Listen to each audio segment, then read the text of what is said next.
Good evening, everyone. So glad to see you all here with us tonight. Thank you, Duke. And today is Tuesday, September the 2nd, 2025. This is the regular town council meeting for the town of Southern Shores. If you'll please rise, we'll do our Pledge of Allegiance. I pledge allegiance to the flag of the United States of America and to the republic for which it stands, one nation, under God, indivisible, with liberty and justice for all.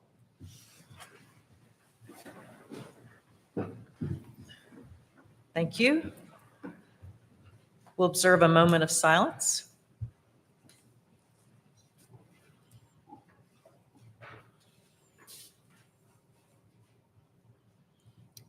Thank you. Council, we have an agenda in front of us. Are there any amendments to, or can I hear a motion to approve the agenda that's before us? I move to, go ahead. We have a motion, a second? All those in favor, please say aye. Aye. Any opposed, say no. We have an agenda. Thank you. We have a consent agenda that is pretty hefty. We have a proclamation about the Diaper Need Awareness Week, approval of the Planning Board Chair and Vice Chair, approval of the Annual Reconstruction Task Force members, minutes approval, and budget amendment number 21. Is there any discussion about the consent agenda, or is there a motion to approve? So moved. Is there a second? Second. Okay. All those in favor, please say aye. Aye. Any opposed, say no. We have an approved consent agenda. Thank you.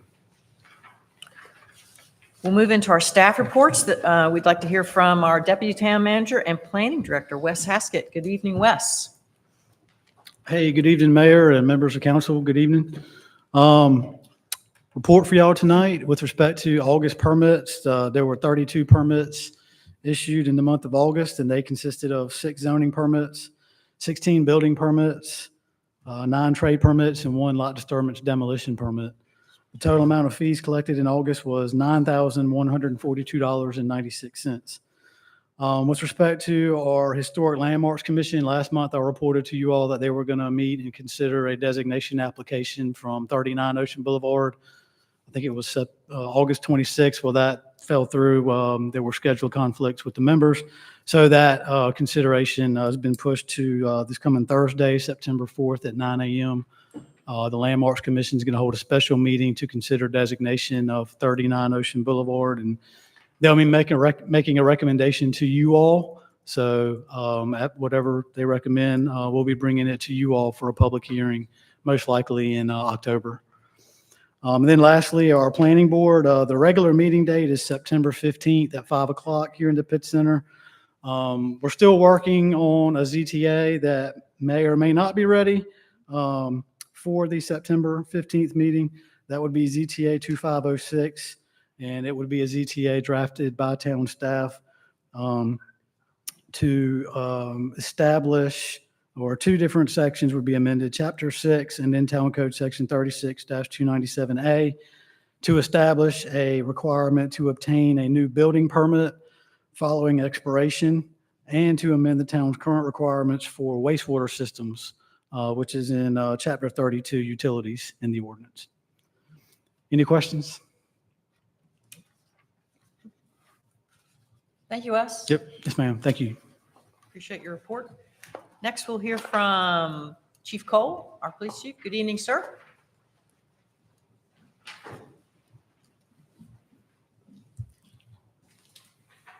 Good evening, Mayor, members of council. The monthly report for the Southern Shores Police Department for August 2025. As you can see, we had 1,678 calls for service. That's an increase of 482. And you ask, what is that contributed to? Last year, this time, we only had 9 officers. This year, we have 11. We have 2 that have just started in the academy. So we were down a few officers. So you've seen the numbers increase.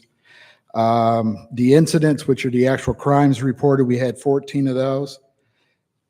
Under the criminal arrest, we had 6 of those. You can see there were 12 total charges. Most of those were for drugs. The officers conducted 109 traffic stops. And out of that 109, they issued 38 written citations and another 71 warning citations for the month of August. Under the ordinances, our community resource officer, Garrett Jones, was very busy. As you can see, he handed out 59 tickets, mostly for fail to either display or parking in the no parking or parking in the right of way. We also had 14 reportable motor vehicle accidents for the month of August. Any questions? Concerns? Thank you. Thank you, Chief. Next, we'll hear from our Fire Chief, Chief Limbacher. Good evening, Ed. Good evening, Mayor, Council. Report for tonight for August.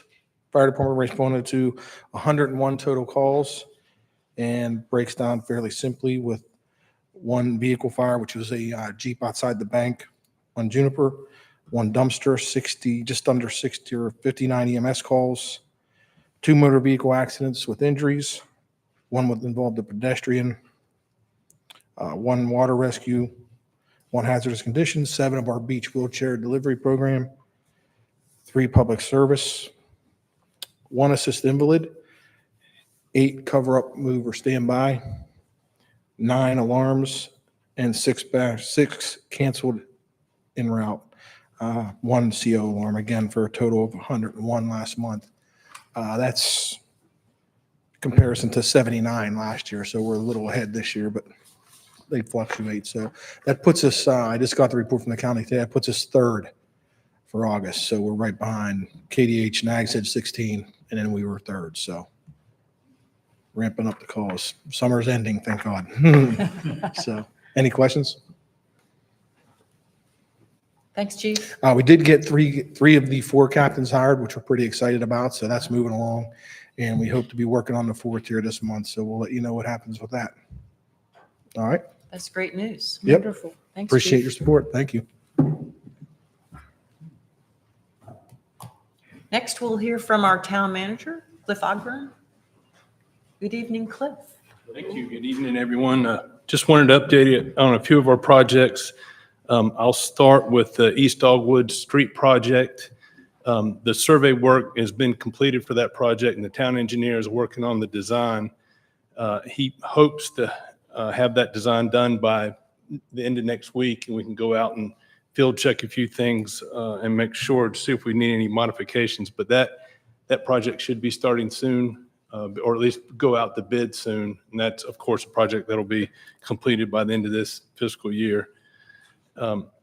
The other contract we just got into place is for some segments of replacement of path, existing multi-use path. We got sections from 5th to Hillcrest are under contract to be complete by the end of this year. We've already done the replacement for segments from 3rd to 5th. And so we think we can, with funds in this year's budget, we think we can replace some of the segments that need the most replacement from 3rd to East Dogwood. Later, I'm going to ask you to authorize us to apply for a tourism impact grant to complete from Hillcrest North.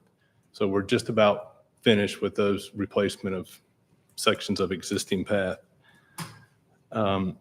The hazard mitigation grant that we're applying for there, I think I told you last month about the advanced assistance application. That'll be going in this week. We should hear from that pretty soon. The overall deadline for the grant is December 1st. This advanced assistance, they meet regularly. We should hear pretty quickly whether or not we'll get the funding It's about $545,000 worth of preliminary, the engineering and surveying and all the stuff you do before you make the application. Hopefully we'll be hearing from that shortly.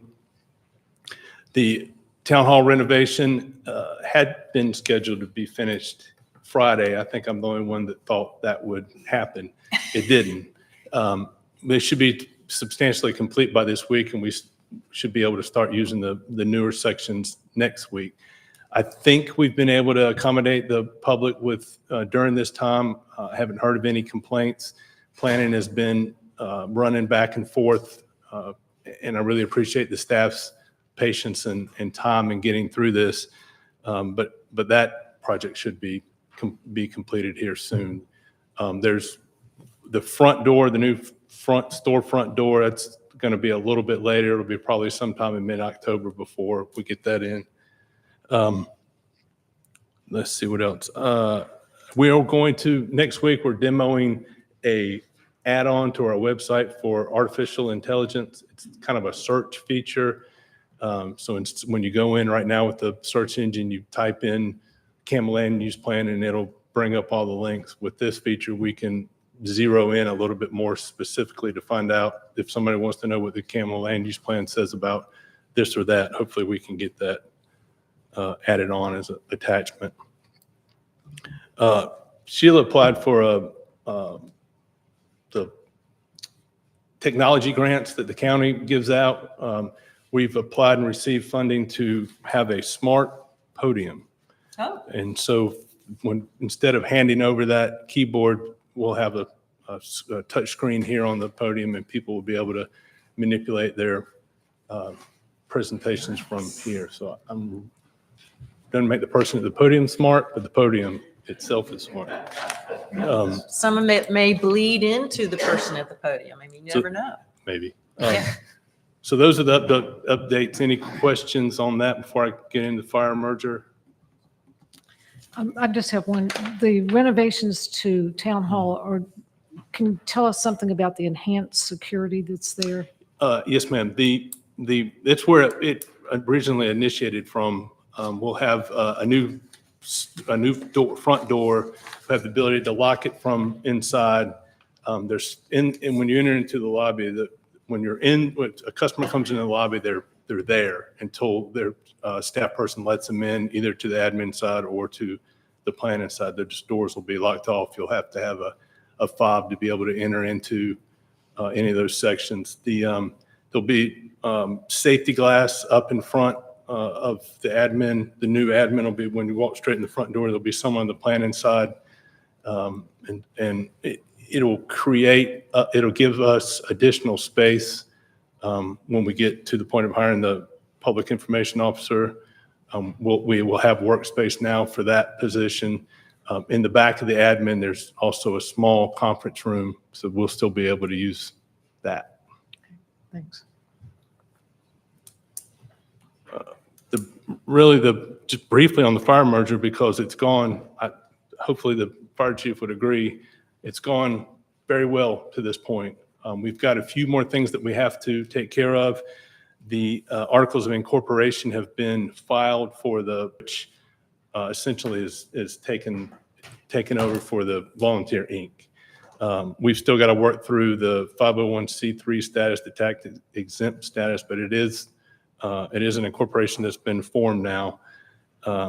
Where the chief and I, now that we have a DMV office, I think is going to open Thursday in Kitty Hawk. We've got a lot of titles that we have to transfer over to the town. So we'll be able to get that done hopefully pretty quickly. The ladder truck that you all approved, that financing, that's all done and that's in place. The LGC, Local Government Commission, will meet next Tuesday, I believe. We haven't heard anything from them, so we're kind of taking that as good news. Because we haven't heard anything, we can assume our application is complete, thorough, and they'll act upon that. So Chief said he's got 3 hired. We got another captain and the admin chief hopefully we'll have on soon. But hopefully folks haven't seen any disruption in that service since the merger, and probably won't be reporting much more on that because it went, I think, pretty well. And I'm thinking we would want to have someone from the new auxiliary come see us whenever that's Yes, ma'am. appropriate. Yeah. Just Yes, so we can start that we can put relationship a off face in to a that. positive way. Yeah, Okay, we'll do that. okay. All right, Cliff, thanks. with the hiring of the new firefighters, is there any issues that kind of come up that either help or hinder the hiring process, or what's your insight into that? One thing we're going to have to tackle and we'll need to tackle at least in next year's budget, the dependent insurance. We're lagging in the funding for that. The premium that employees potential candidates, 2 of them weren't able to come on because the out-of-pocket is so much for dependent care. And so we're going to be asking you for an increase for the cafeteria plan to supplement those costs. I think that has probably been the biggest impediment to hiring folks.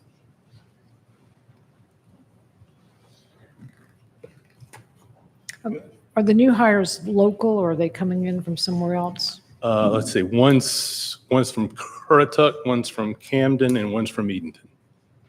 We got that right? I think.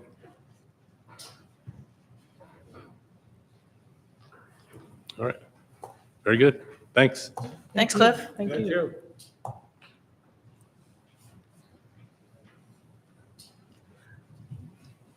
Next, we'll give our town attorneys an opportunity to update us. Philip, good evening, sir. Good evening. No report. Just glad to be back with you folks after a few months away. Great. Glad to have you back. All right, next is general public comment, and we have so far one person signed up, Mr. Price.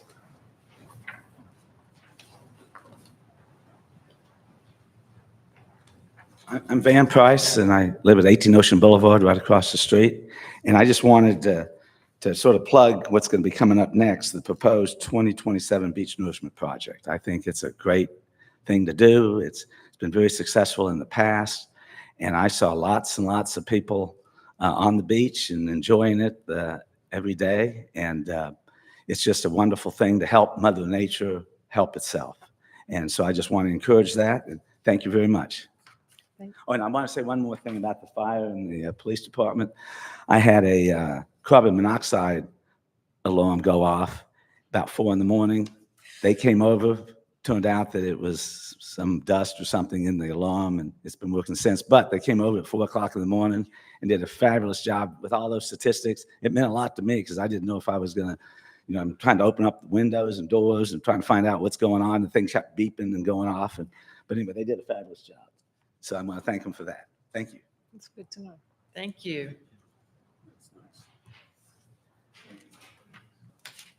All right, I'll do what everybody says I shouldn't do, which is no one else has signed up, but I'm going to invite anyone who would like to talk to us. Now's your chance. Okay. Old business. Let's see. Council, this is on page 8. I think Cliff is just going to say a word or two about the requested action concerning beach nourishment proposals. So we're recommending that you authorize us to enter into the remaining portion of the contract with CPE. Remaining portion is $201,071. We've initially, to get this process rolling for the permitting for the 2027 Beach Nourishment Project, we authorized Ken in July $15,000 to kind of get going. In the August meeting, y'all authorized $111,406. And so the 201 is the remaining. That's a little bit higher than what we originally told you because the original contract had 2 TBD numbers, and we know what they are now. One of them, let's see, was 5,127. And I think the other one was 10,507. Those were for the Barrow area surveying. So I think we're at the point now where we're going to have to engage in this process. That doesn't mean we have to do a project in 2027. It just more or less means if we don't engage now, then I don't think we'll be able to nurse in 2027. Okay, thanks. So council, we talked about this at some length at the August meeting and took a baby step towards progress. But, so this is the second step. Because I felt like we all kind of wanted to digest it and have a little time to take comments from people. Thank you for coming tonight to comment to us. Anybody have any discussion or questions or anything you want to talk about? Cliff, I couldn't reconcile the math in my head between the 327, 477 and the 311, 842 in the contract. That's part of that, plus the 5,000, 51, 27, 50. I couldn't reconcile it. Can you help me? Or would this contract be rewritten to reflect the total of 327 and 477? I'm on page 9. It's including 2B and 2C. I'm sorry? It's including 2B and 2C is the difference. Okay. Yeah. Whereas the money from last month, Yeah, the 15? 15, that's the additional, All right. that's how it went from the 311 to 327. Yeah. So are you signing, which contract are we? This the same, Approve so you can sign, is it Right. the one with? it's the same contract. It's just initially we had two numbers, optional numbers that we hadn't plugged in. And now we know what those optional numbers are. And so that's how we get to the total of 327 by adding those two optionals.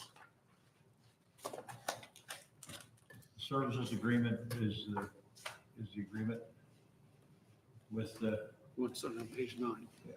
With the two optional, yes, sir. so if we had a dispute between this services agreement with the 311 and the 327, Would a good attorney figure out that we were in better shape? The agreement says 2B and 2C will be time and material. That means time and materials. Yeah, so that's why. That's like a builder's deal, isn't it? Or a doctor, Or or a a doctor, lawyer, or or a lawyer. anybody else's professional services, but Why not, huh? All right. Okay. it's not retail. I had no, yeah, you never go. I won't go there. All right. That's my only question. Thanks, Cliff.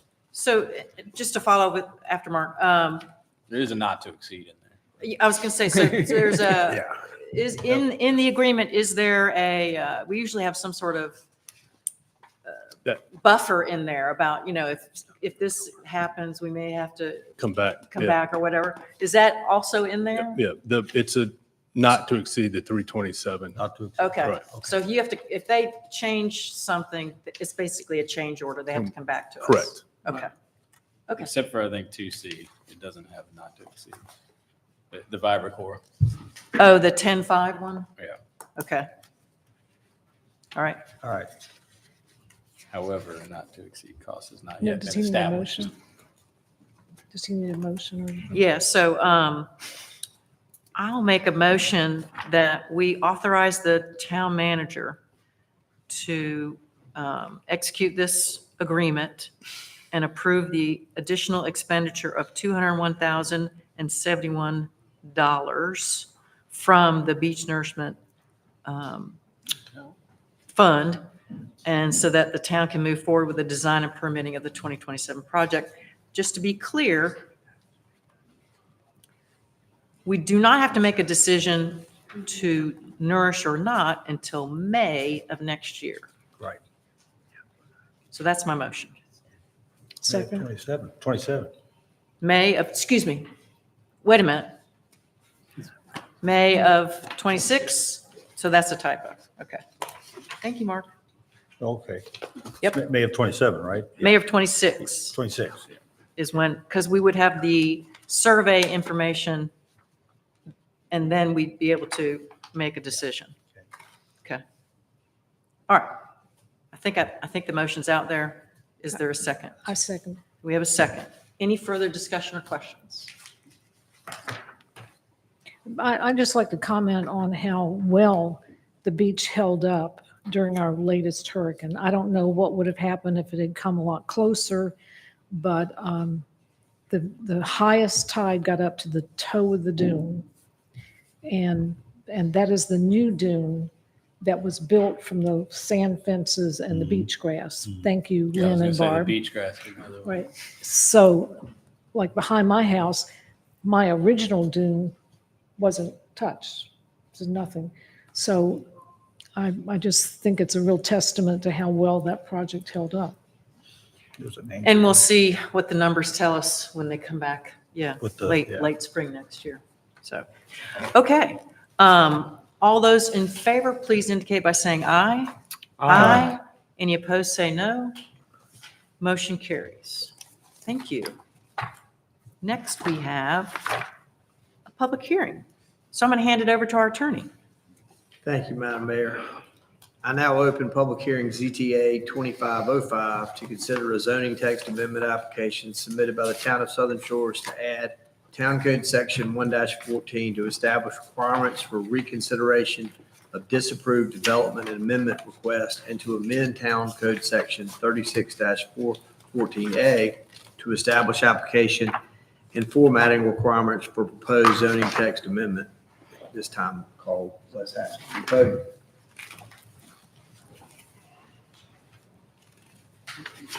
Page 30, 30. Councilmember, sorry. Page 30. Page 30. Page 30. Thank you, Wes. Thank you, Mr. Hornthal. Good evening again, Mayor, members of council. As Mr. Hornthal noted, this is a request from town staff to amend the town code by adding section 1-14 and amending section 36-414A. In your packets, you all were given copies of the ZTA as well as a staff report. And I'll try to summarize the language instead of read the staff report in its entirety. The ZTA is proposing basically three different things. One is a one-year time limit on resubmitting applications that have been previously denied by any of the town's decision-making authorities.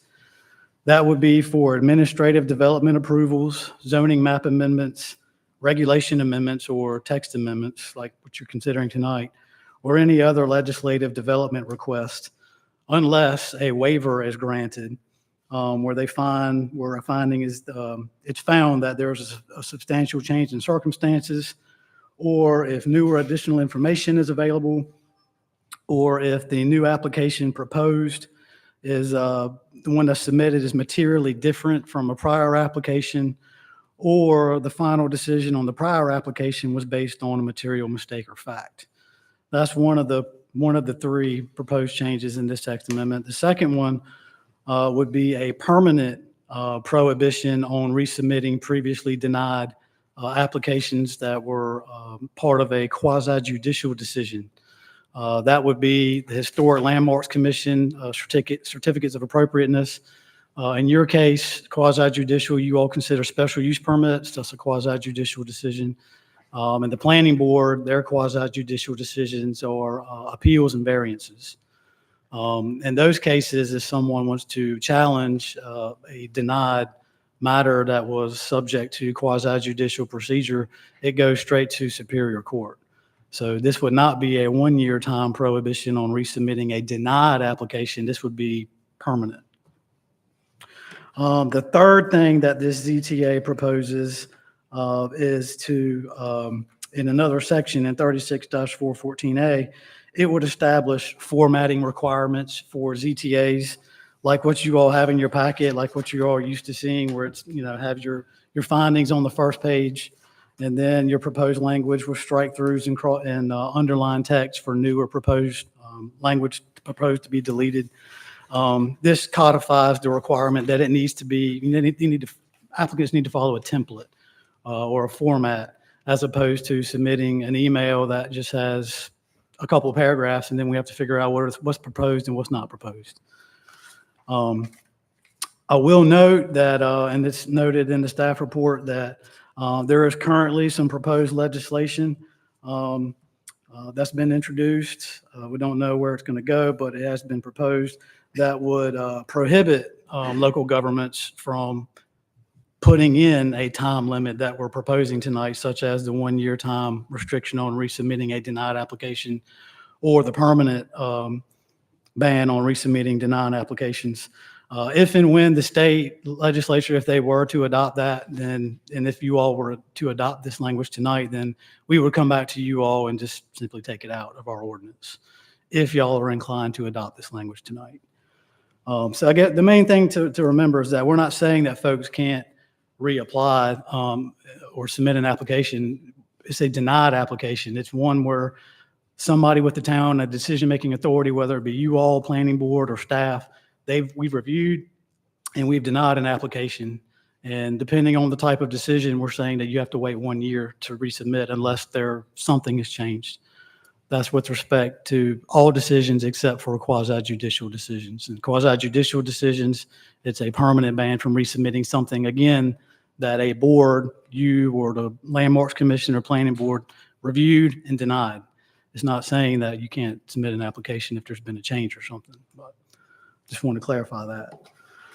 And then lastly, I'll just note that our Planning Board did consider this ZTA at their August 18th meeting. And they did recommend approval of this CTA unanimously 4-0. If you all have any questions, I can try to answer them. That concludes my staff report. Mr. Wonthal. Duke Gotti has signed up to speak.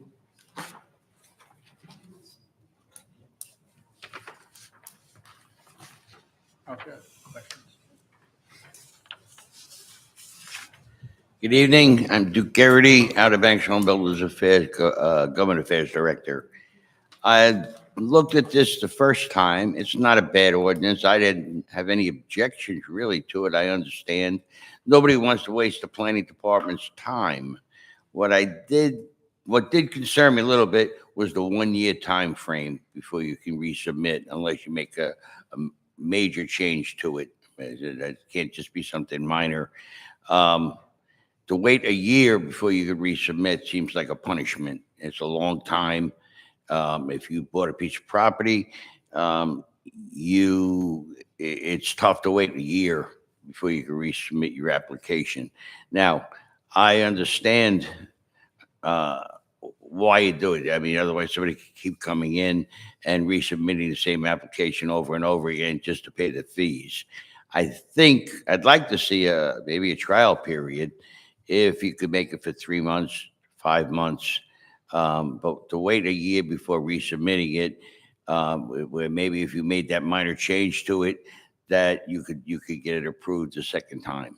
Other than that, I understand. I don't want to, and I wasn't even going to speak tonight, but I kept reading it over and over again, and all I could think of was it's a long time to sit for a year on a piece of property that you want to develop, or a zoning text change or something like that.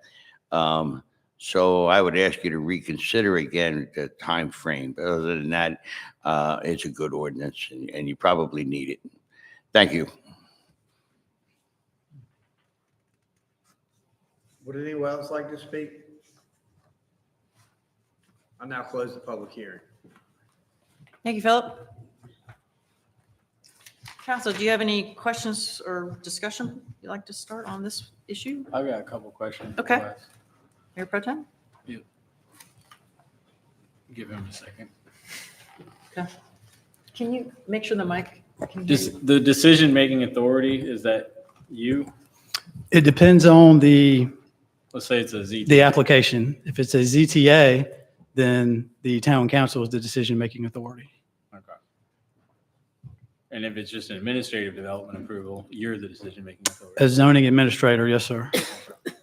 That would apply to zoning permits, subdivision, recombination.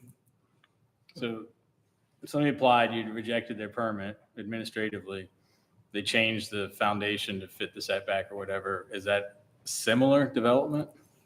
No, I would say if they change the foundation like location, Yeah. I would say that that's a material different. That's Even though it's similar, that it would be an addition on the house? they've changed the location. I would say that's a different. I don't like Application. that. That's not very clear in the text, personally. And that's, as a result, I don't like the ZTA. I would say that that's a substantial change in the circumstances relevant to the issue or fact. I think it's, It's just the phrasing similar. I mean, if I'm proposing a pool and you deny it because my pool deck is over my lot coverage and I change it, that's a similar development. And someone not as kind as you could say, I'm not going to grant you this waiver. And then where's the recourse? I'm always pretending that there's a bad person in your seat when there's not, there's you. So, I mean, to me, I understand your concern, but it seems to me whoever's in this position should see it that way, is that if you deny something because it doesn't meet a setback and then they submit an application that meets the setback, yeah, that's not the intent of this ordinance I amendment. understand. I do understand your intent. I don't like it. Wes, what prompts the need for this CTA? We historically, within the last year or so, have had repeated applications submitted and denied. Is it primarily by one or two people? Yes, ma'am. Yeah. That's what I figured. Is this similar language in other townships? So the town attorney suggested this language, or a good portion of it, from nearby jurisdictions, not in Dare County. I think Currituck County has very similar language, and Chowan County has very similar language. Does this apply to commercial and residential? It would apply to, yes, sir, regardless of the zoning of the Regardless of property. what it is. Correct. Yes. And in some cases, it could be a text amendment that would apply to all properties in the town. Whether, a ZTA zoning text amendment can apply to all properties in the town. So if it's denied, they got to wait a year. I think that's a long time too. I mean, when I read it the first time, I said, a year? If I'm building a house or I'm trying to find, I just thought it was, so I'm kind of in the court of maybe shortening the wait period as a test or something. I mean, I'm glad to hear it was brought up tonight. I mean, I personally, I am. I mean, I have nothing building or nothing like that, but it just seems like a long, long time. And you thoroughly go through this, and I like the way you phrase it. Not everybody's gonna be as nice as he is. Okay, so, but you never know who's gonna be there. But I think that maybe a shortening of the period, we can always go back and change it if you get pounded again with repeat. But 6 months would certainly kill somebody. Well, again, That's in my head, okay? Yes, sir. I understand that concern. And I just want to point out, though, it's not just my decisions. It would be you all, planning board. Yep, I understand. Historic Landmarks Commission. So it's not Yeah. just the planning department or Yeah. me asking me saying that I don't want to review more applications. That's right. It No, would no. apply to any decision-making board or authority in the town.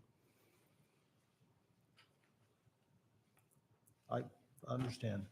It just seemed Now, long ways off. But anyway, that's just me. to well, let me add. Now, you said if something is denied, you have to wait a year. That's But what, actually, if something for is, this same one, that you can't resubmit the same plan The again. very same one. That's what if it's, they're but it's, saying. if your proposal gets denied by the planning board at quasi judicial, They- then it goes to Superior Court. That would be the Board of Adjustment. Right. If your proposal gets denied by the town council under like special use permit, right? Yes. Again, it goes to, your recourse is to go to Superior Superior Court. Court. So the only thing that doesn't have a recourse option is an administrative decision that's denied. Is Yeah. that, So Correct? they can appeal it to the Board of Adjustment. okay, and they adminis- can still appeal it Yeah. and still get to quasi judicial Correct. and still get to Superior Court. So there's always, in my opinion, there's always a recourse for someone who is denied something. There is. Okay, so so there's that. And then there's this other issue of if you have an application, it gets denied, and then you want to change the application and submit it again, It's a brand-new application. If the circumstances have changed, or if there's newer additional information that wasn't previously available, Which is in here. then we can allow the application to be resubmitted and consider it again. It's essentially a new application. Well, that's not what this is saying. It's saying they're going to waive it so you can resubmit it. It can, for Whereas the, I'd prefer it be seen as a new application, but this kind of muddies that. And then I was trying to figure out how 2/3 of you could vote and grant a waiver. Yep. So anyway, I don't have a problem with the principle of it. I just, Well, I think if you don't do it as a waiver, then somebody could just call each and everything they submit a new application. And then Wes would be in the position of saying, no, that's exactly like your old one. So I think for someone to ask for a waiver, they're going to have to say, no, this isn't the same one because I moved the pool or I changed something. is that how you see it, Wes? if somebody relocates a pool, then it might be the same property, application for the same property, but I would say that is a difference that allows us to reconsider that application again. And I would be They were showing a proposed site plan with the pool equipment and the setback, and you denied it, and then they moved the pool equipment. That's substantial change. I mean, I to would me, it's a say- similar development. I would say that we can consider their application again. As a new application. Yeah, no. It's the same, waiver. it's the same application that we're reconsidering. It's the circumstances have changed. Which is allowed in here, Which is, Yeah. yeah, which is allowed in the included new here. ordinance. And It's a here, we're substantial saying, change. it's a change that we can consider it again since there is a change. Yes, sir. And then 2/3 of you can decide that. 2/3 of me can decide. Yes, sir. Is that a legal principle? I do not know.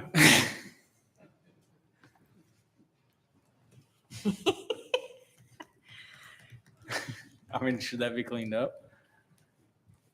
Well, Lauren participated in the drafting of this document. My thought is couldn't you define substantial change to be coming into compliance with the issues that the administrator had? In other words, so that you've made it clear? In other words, if your setback's in the wrong place, or you got to make that change, and you could define that that's a substantial change.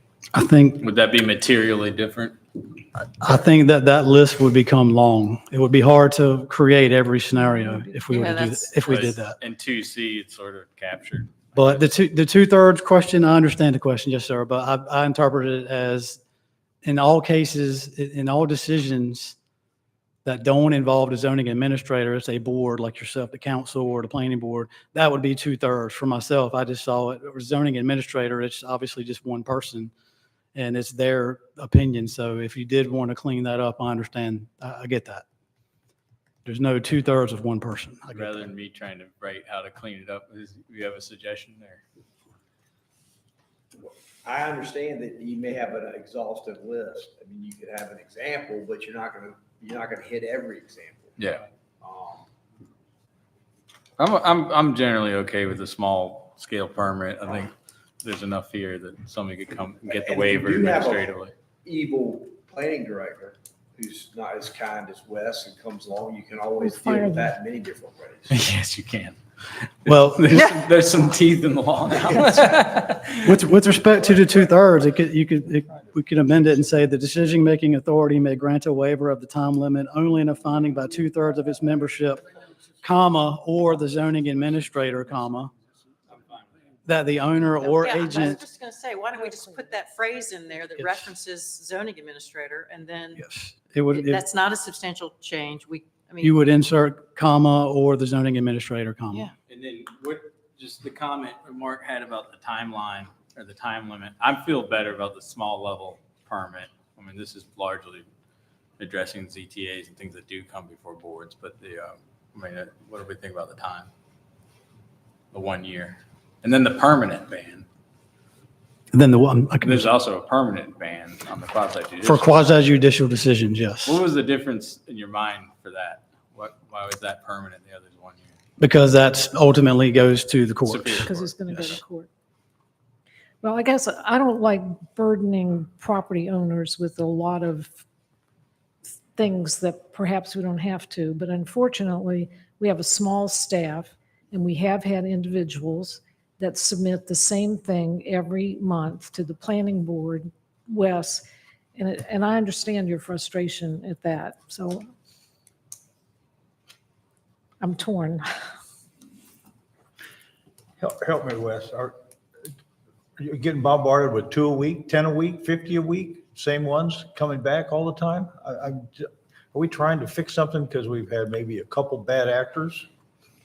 That's what I'm asking.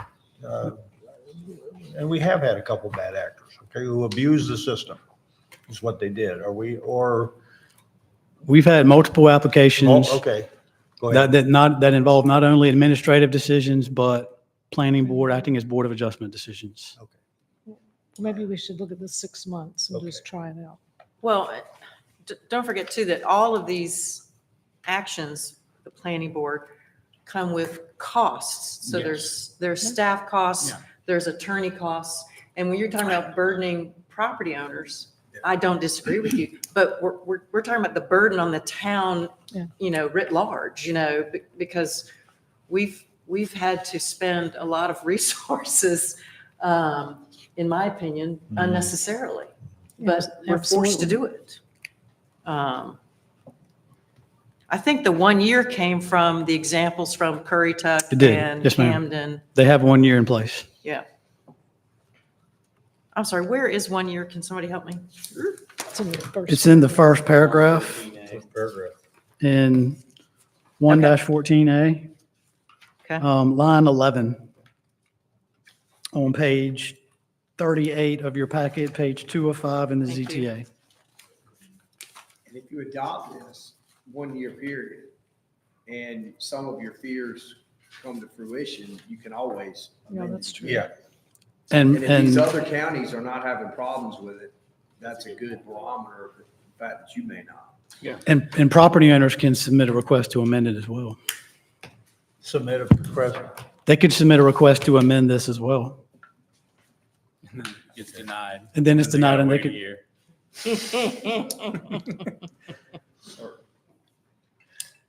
You ease my fear, Phil. You're right. If I start getting overwhelmed with phone calls, I think everybody's here willing to reconsider. I'll move to adopt ZTA 25-05 with the addition on line 21, afterward membership, comma, the zoning administrator, comma, or the zoning administrator, comma. And that's the only amendment. Does that read right, Elizabeth? I think so. yes, sir. Yeah, I think so. I will second that motion. Any further questions, concerns, discussion? Good. I still think we need 6 months. Mark would like 6 months. That's my discussion. Okay. I just think, If you get one other, I'll go with you. I think that based on, other communities nearby, that's where it came from. So I think, Yeah, that's my opinion also. If the other communities, the other two jurisdictions have not had an issue with it, let's just go with a year now. Let's go with and a we can year. always revisit it. if we have to, we can change it later. Right. Next month. Okay. Okay. All right. All those in favor, please signify by saying aye. Aye. Any opposed, please say no. ZTA 2505 passes unanimously. Thank you. Thank you, Philip and Wes and staff. All right. Next on our agenda is new business item number 8. I think Cliff is going to walk us through. This is on page 42 of your books, Council. Yeah, thank you.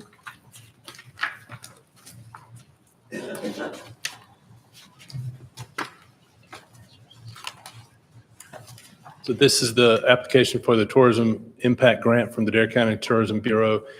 We've had some success in years past concentrating on multi-use paths. We've funded in part the new path from the Triangle up to East Dogwood. This present year, we're using a grant to replace some sections. We're asking you all to authorize us to enter or to apply again. This would be for replacing segments of the path from from Fifth Avenue to Hillcrest. Somewhere in the neighborhood of $300,000, $320,000. Anything over $125,000 requires a 50% match. So we know we'll be over that. We don't have an exact dollar amount to put in, but that's roughly the cost it would be. It would, but in next year's budget, we budget approximately $150,000 to match this grant application. Fifth to Hillcrest. Yeah, Hillcrest to Town Line, I'm sorry. because there's a couple different addresses. Yeah. So we're currently doing Fifth to Hillcrest. Right. This grant would be from Hillcrest to the north end of town. To fill. And this is replacing asphalt With concrete. with concrete, Correct. So which we all think is a good Good thing. idea. And that asphalt, we decided, was really old, Yes. like predates everyone in this room. I doubt that. but- Maybe not one or two. I don't know about that. Most people in this room. Anyway, okay. Any questions for Cliff about this TIG grant? No, this Sounds is good. Makes getting sense. money. Okay. Good money. This is getting- We like getting money. grants. You gonna cut the tree roots? Yeah. I know you can't.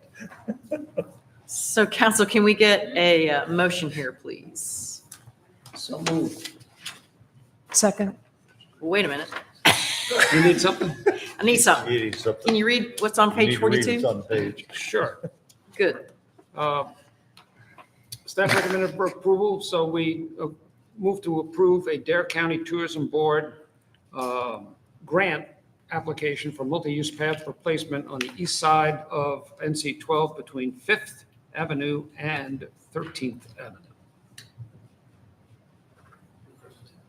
There's a Second. motion and there's a second. Do we want to clarify Hillcrest to 13th or keep it to 5th? Hillcrest, please. To Hillcrest. Hillcrest at the end of Hillcrest to town. 13th or Hillcrest to 13th. Okay. Town line.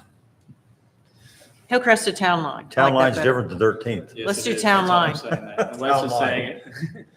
Hillcrest to Town Line. That's the amended motion. We have a second. All those in favor, please say aye. Aye. Any opposed, say no. Motion carries. Thank you. All right. Now we have the fun part. New business number 9, the Paul Gambles Hill Life Saving Station. We're going to watch a video, I think. Cliff, do you want to just say a word or do you just want to jump into watching the video? Okay, we're going to watch the video.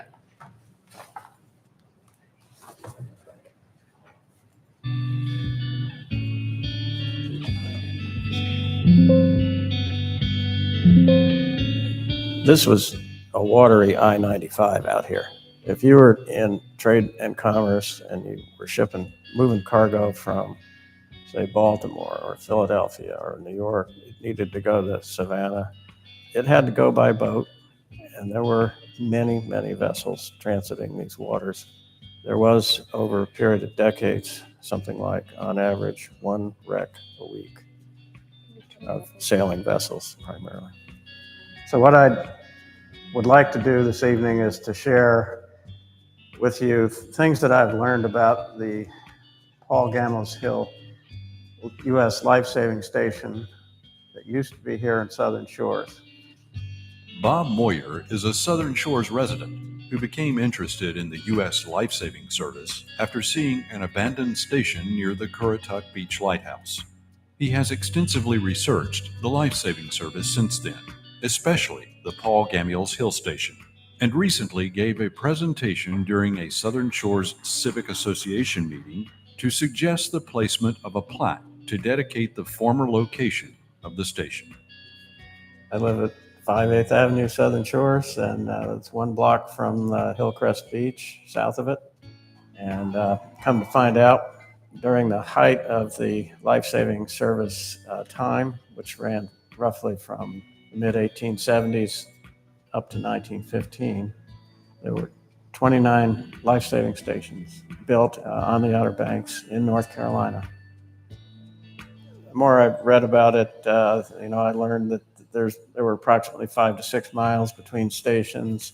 So at one point I'm scratching my head and I thought, well, if you go 5 miles south from Caffey's Inlet Station, which is up where Sanderling Hotel is now, 5 or so miles, you're right into Southern Shores. Now, where is this? Where was the old life-saving station? Had to be one here. And I did finally find an old Army map from 1943 that showed the Paul Gamble Hills Station right smack dab in the middle of Southern Shores. Come to find out, that station was, when it was in existence, it wasn't there now, obviously, but it was right smack dab at the public beach, Hillcrest. I had a sense that from an old National Geographic map that I had that there were wrecks right off of here. So I wanted to tie in the wreck and the time with the experience of the crew of Paul Gamble's Hill Station. And found that if I contacted in the National Archives in Atlanta, there was papers from the original station records, handwritten in form, that I got them to copy and send me for the dates when the wrecks occurred. There were 7 named wrecks during this time, 1883 to 1932. From these named wrecks, there were 50 mariners that were cared for, aided, or brought ashore physically by the crew of this station, including on one wreck, they had a couple of tamed bears that the crew went out. The crew of the wreck, they just waded ashore because the wreck came up so high, but there were 2 tamed bears in the captain's cabin, and so the crew of Paul Gamble's Hill here went out and brought the bears in. I don't know exactly how that came to pass, but it was an interesting part of the report. I just think these life-saving station crews, later Coast Guard crews, should all be applauded a bit for, in some cases a lot, for all that they were able to do in terms of safeguarding the welfare of mariners. And I think we should all have our hats off to them.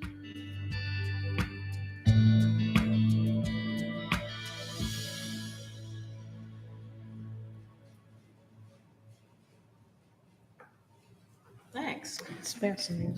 So there's a. Here's why you have a beer belly, even Uh-oh. if you don't. Here we go. So there's a, after that happened, apparently, the Civic Association established a marker. So there should be a picture we're going to show so you can see what the marker looks like.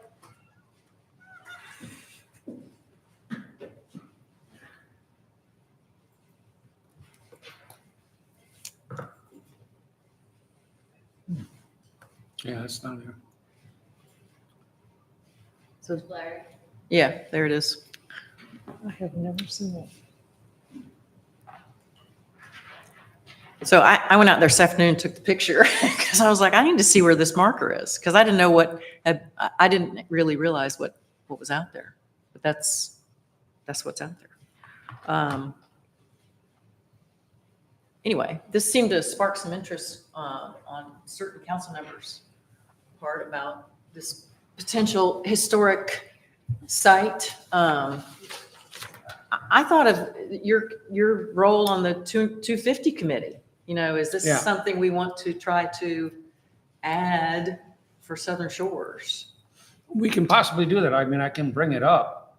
For those of you who don't know, it's the 250th anniversary of the signing of the Declaration of Independence. And there's a whole host of activities here, and there's going to be a little trail that goes through the different towns and some of the significant things that happened way back when.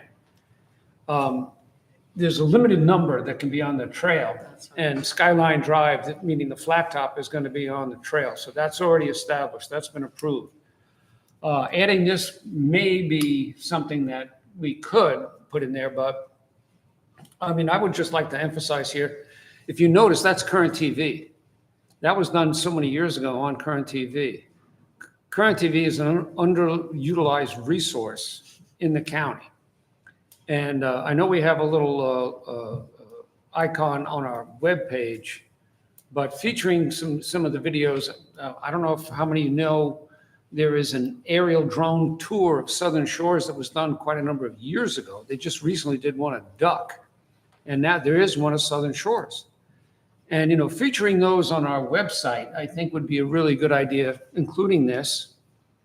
And if we can encourage somehow, let's say even the school system, you know, to say, hey, look, you know, I mean, you have this wonderful history in Southern Shores and, you know, introducing it to the school kids here too.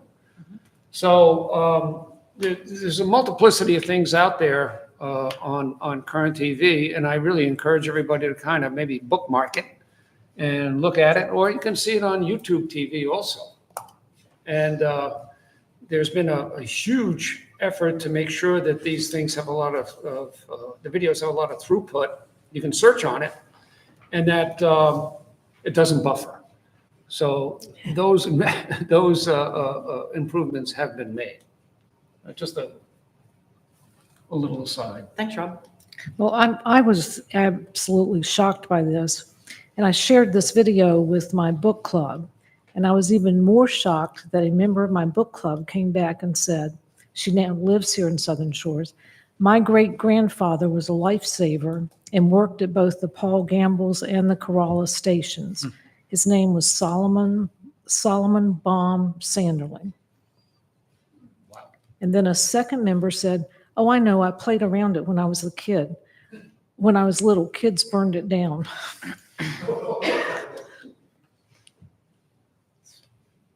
So we have some local expertise. We do. And then Cliff has an update from today, believe it or not. Mr. Moyer earlier today, and he'd be interested in if there was any effort to reinvigorate this. I think it's probably something that's been forgotten. He said the sign's kind of weathered and it probably could use updating. He thought maybe it could be something a little less unnoticeable, you know, something that could maybe attract people's eyes and draw attention to it. He's got a lot of information that he would like to share with the town. Maybe we could archive this information. So he's real interested in being a part of whatever effort may come from this. I mean, a minimum of sign should include a QR code Yeah. so that you can go out and see the video. Well, and if we can get the material from Mr. Moyer, we should be able to digitize it. Correct. And we can actually do what we've done with all of our records, Exactly. which is safeguard it for the future. So that would be really a good thing to do, I think. And then, having done lots of historic site tours, if you guys have gone to a battlefield or if you've gone to a historic site, you've seen where, you can have sort of, I call them a storyboard, but there's a more, so this is a nice marker, but it limits it to one photograph. Whereas if we decided to do more, of course, this is all totally dependent on the Civic Association because it's their property. Right. So they would have to get permission to do this. But anyway, you could have a more complete story utilizing more of the material that Mr. Moyer worked to assemble. That was a thought that I had. Maybe a Eagle project by a scout could come up with something like that. So anyway, thought we should talk about it. People were kind of jazzed about it. Well, and my friend Becky Harrells is going to, she has some other historic documents and she's going to look for those and good. pull those for us. So she may have some other pictures, I'm not sure. And this kind of thing can also be a subject of another Current TV video. I mean, Chad would be very It's amenable really update to be the able whole to thing. create another one, so it's an update beyond the initial one that we just saw. Okay. We can get that, and that would not cost the town any extra money. Is it worthwhile putting together a little committee that would maybe include Becky, Mhm. Carol, And Jennifer. and Jennifer, and anyone else who might have an interest in history.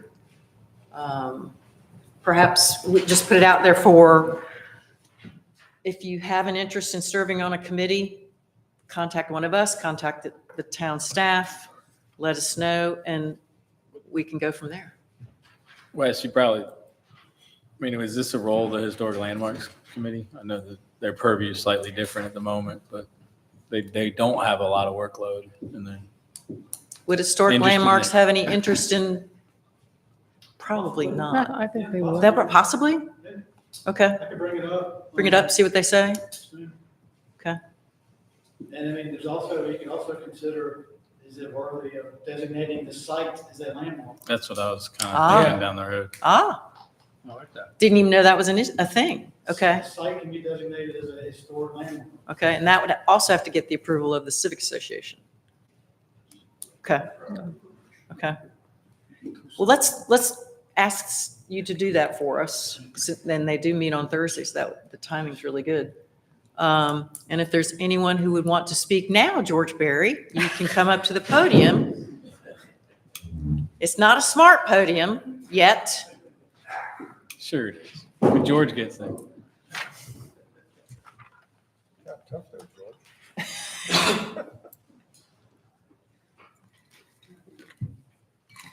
So state my name, George Berry from Southern Shores, 239 North Dogwood. I think we used to do that. The Civic Association, when they put their volleyball net up, I'm not sure if it's still there, It is. they discovered it's part of the foundation for the structure. Didn't know that. So some of us got together and say, what are the tourist things in Southern Shores? The ambiance and the ocean, but think big, not small.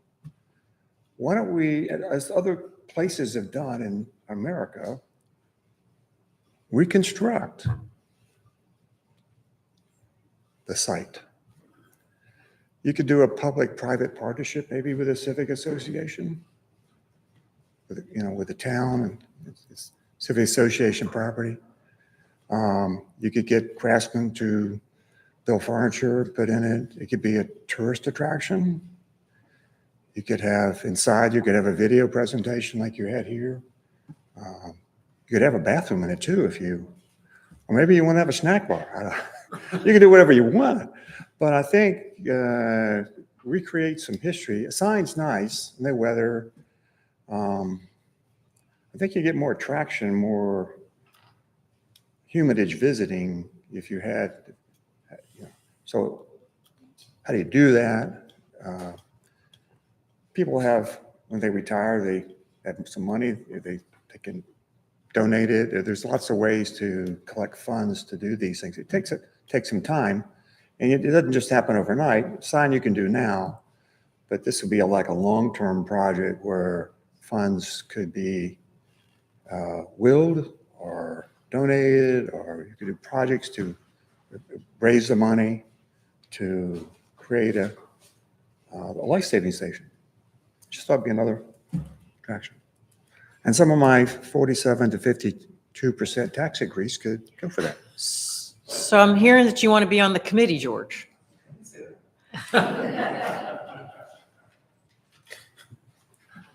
Anyone else want to speak to us about the life-saving station? Thank you.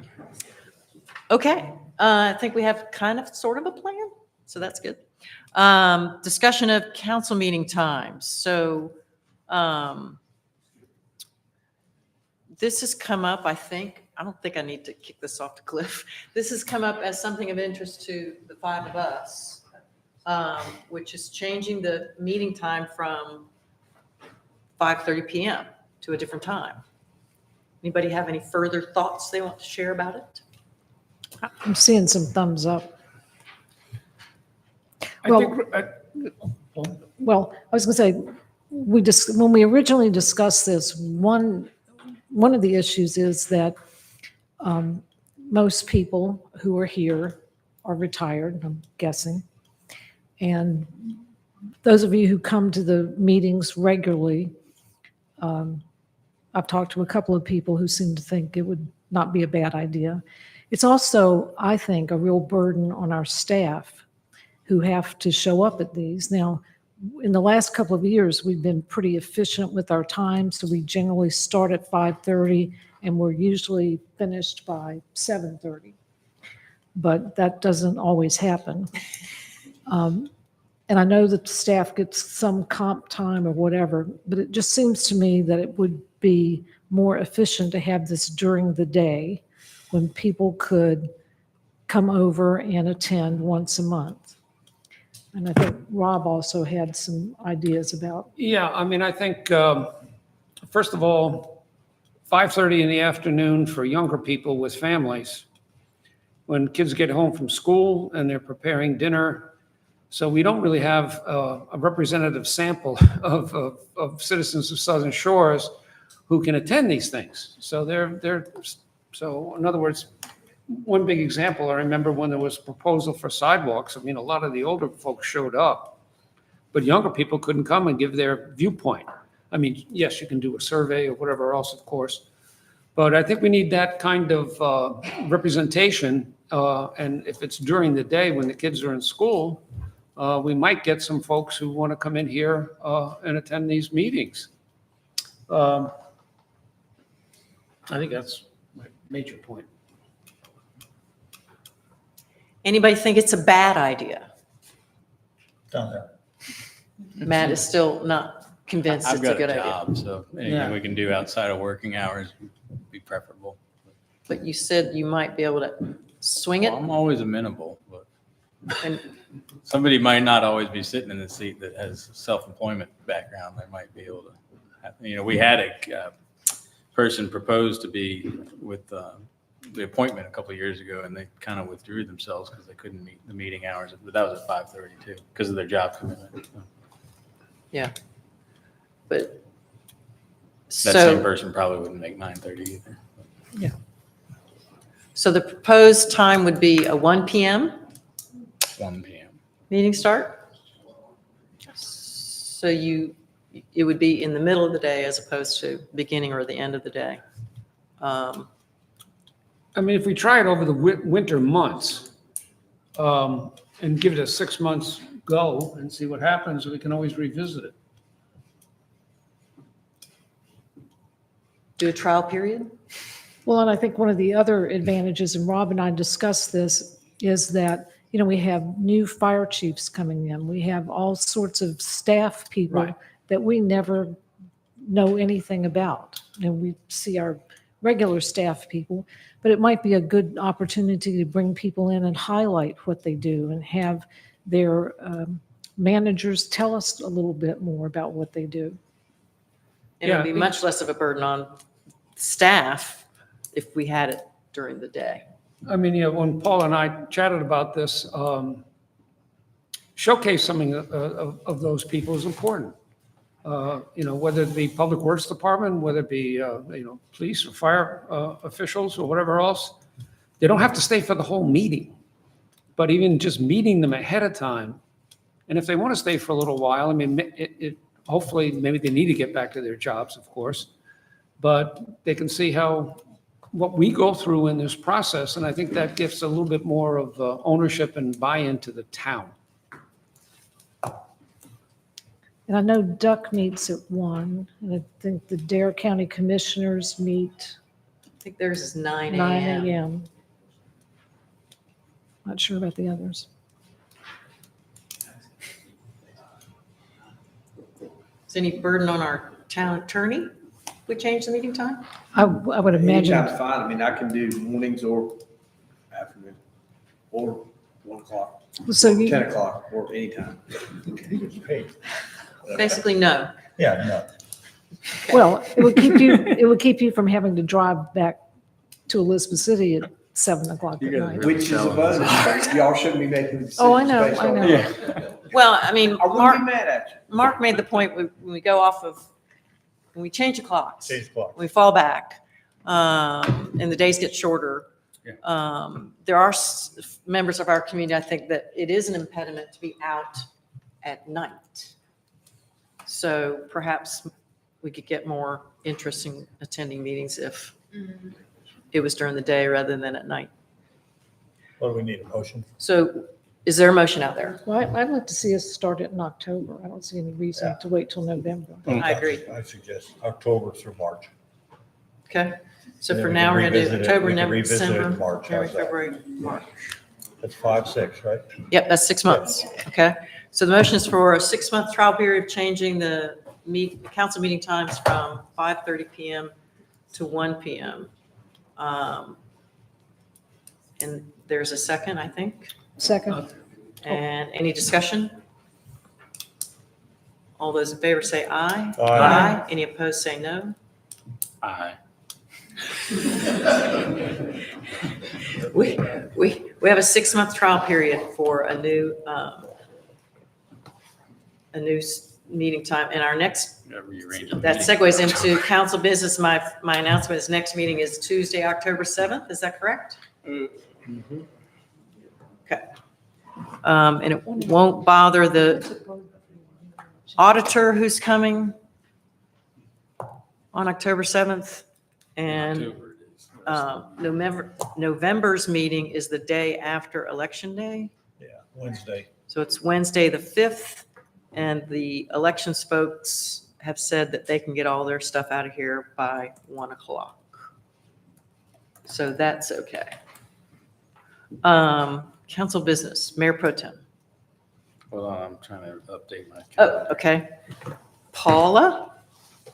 Council business? We'll get back to you, Mayor Pro Tem. Right. I sit on the Albemarle Regional Planning Organization, and there have been some gaps in the meeting. That's composed of the 7 counties here in Northeast North Carolina. And they deal a lot with the infrastructure and transportation problems or challenges or opportunities in that area. There's been a change in leaderships. We haven't met for a while. Wes sits on that committee. I sit on that committee. So they are going to meet in September. So I'll let you know. Very good. Thanks. You ready, Mayor Pro Tem? No. I got 2 conflicts already for October. We have a entry corridor meeting next week on the 10th here at 9 a.m. And I will be headed to Raleigh tomorrow with Our State, Our Homes, which is part of the Dare County Task Force. Brief Nice. update. So that's a 2-dayer to Chapel Hill? Yes, it's a Okay. 2-dayer. And then the task force meets The 23rd, I think. September 23rd. Yes. Matt and I are both members of that task force. And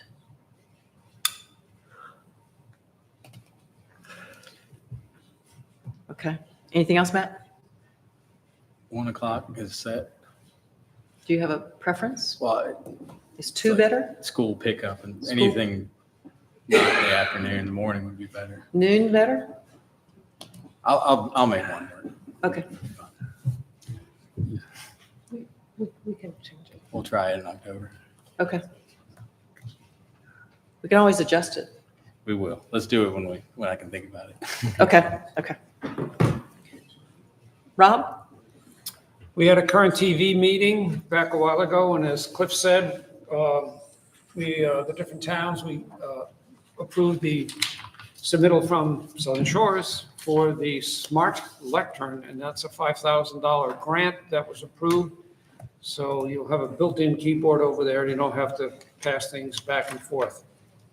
You can only buy certain amount of equipment only for several years in a row. You won't be able to do it, so we'll be using that money to produce actual videos, not purchase equipment. So that was done. This week, Current TV approached me to do something called Behind the Board. In other words, the mayor did a video back a while ago, and the mayor of Kitty Hawk, Craig Garris, he has done one, and I did one this week. And it's kind of just showing a little bit of what happens, who the people are behind the town councils and the mayors and whatever else. That video should be available in about 2 weeks, so if you want to look at it. And I encourage everybody to use Current TV. I mean, even the lifeguard competition that happened up and down the East Coast, that was down in Nags Head. They did videos on that, and there's videos of the governor and the staff with the recent storm, Aaron, that's out there too. So if you want to see what kind of relief the communities further south of us have actually gotten out of the governor's office, that's out there. The A250 committee, that's the anniversary of the declaration, signing of the declaration. We've met, but a lot of that is going to, activity is going to start after the first of the year. But I will check out and see if in fact we can do something about the life-saving station in Southern Shores. Mark? Okay, the tour committee, it does not meet in July in the summertime, and which is a good deal. So I have nothing new to report except this. It's been an up and down year so far, and June numbers were not good. Occupancy was down 10%, and meals were also down 2%. And but what it did is it just evened out. So for the year through June, occupancy was flat.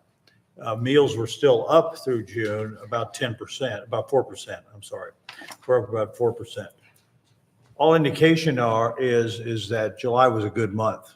You know, everything that tax collections are late, but evidently it is. It looks like July was a good month. August is going to be impacted by the evacuation of Hatteras, and that, you know, and that we lost a whole week. Essentially, those folks showed up on Sunday and they were ordered out on Sunday and Saturday. So, and they couldn't get back in. So we'll find out. And Hatteras is a big contributor to the total county as far as revenue goes. So it's still too early to tell.